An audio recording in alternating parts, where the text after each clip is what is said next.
ایک چشمہ صفات ہے سیرت رسول کی۔ جناب صدر، معزز اساتذہ اکرام، مہمانان خصوصی اور میرے پیارے ساتھیوں، السلام علیکم۔ آج مجھے جس موضوع پر لب کشائی کرنے کا موقع ملا ہے وہ ہے آپ صلی اللہ علیہ وسلم کے رواداری کے اصول۔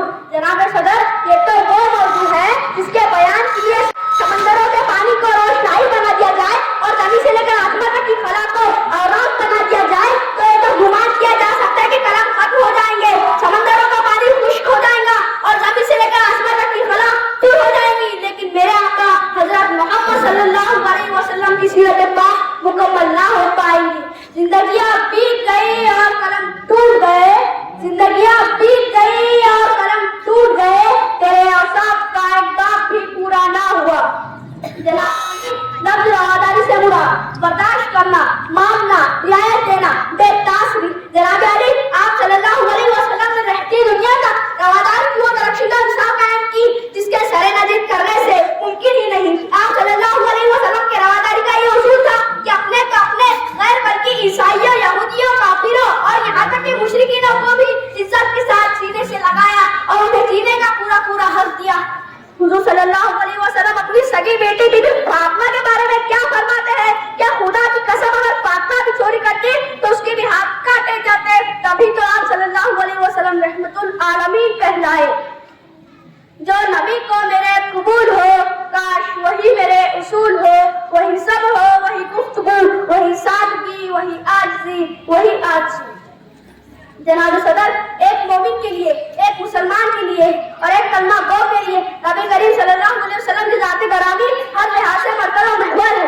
وہ ایمان اعتقاد کا منبع ہے۔ یہ زمین و آسمان، یہ طرفین، یہ مشرقین، یہ مغربین نبی کریم صلی اللہ علیہ وسلم کی ذات کے اندر گم ہے۔ اس کی عقیدت کی آن ہر رنگ و بو میں، لالا و گل میں، مہکتی ہوئی چمن میں، کلیوں کی مہک میں، ہواؤں کی لہر میں، بلبل کی چہک میں نبی کریم صلی اللہ علیہ وسلم کے جلوے دیکھی ہے۔ مگر نبی کریم صلی اللہ علیہ وسلم تو وراء الورا ہے، ہماری پہچان کے حد سے بھی بالا تر، جو فلسفیوں سے کھل نہ سکا اور نقطہ وروں سے حل نہ ہوا، وہ راز ایک کملی والے نے بتلا دیا چند اشاروں میں۔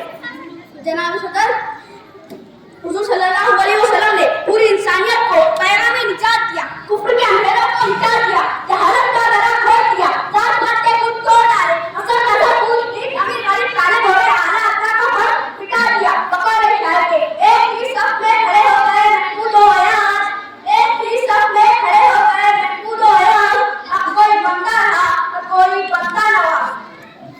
جناب صدر، آج کا یہ ترقی یافتہ دور، ایٹم و مرکب کا دور، فیلڈ کی پرواز، چاند پر کمندے ڈال، سائنس کے مریض کو سفر کرنے کا دعویٰ کیا، لیکن جیوکار آئیے آج سے 14.5 سال پیچھے چلتے ہیں۔ جو آج کا تیار نہ تھا، آج کا سیار نہ تھا، ایٹم کی ہوا بھی نہ تھی، مشینوں کی گڑگڑاہٹ کا دور دور تک نام و نشان بھی نہ تھا۔ اس وقت عبداللہ کا یتیم، آمنہ کا رکھتے جگر، مکہ کا اثر، آنو کے حلیمہ کی زینت، اس کے لیے چولہا نہیں نکلتا، پیٹ پر پتھر مانگتا ہے، لیکن اسی نے اپنے نئے پتھر سے اب تو پکڑا بنایا۔ ابراہیم کی بات کم نہیں، لیکن اسے تو آج بھی کام ہے، کام سمجھتا ہے۔